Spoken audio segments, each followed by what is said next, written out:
مولانا حافظ الدین نے اپنی کتابوں میں لکھا ہے کہ آدمی کو چند خصلتیں چیتے سے سیکھنی چاہیے۔ ان میں سے ایک خصلت یہ ہے کہ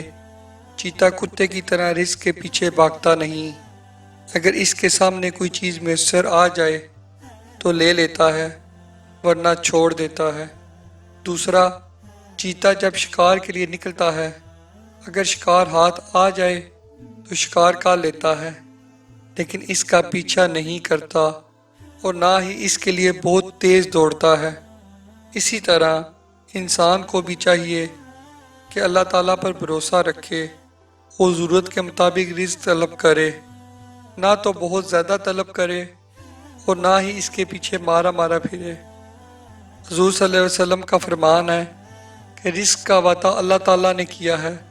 وہ پتھر میں پیدا ہونے والے کیڑے کو بھی رزق دیتا ہے، تو اس لیے اللہ پہ بھروسہ کرے اور حلال کمانے کی کوشش کرے اور حلال کمانے کی کوشش کرے۔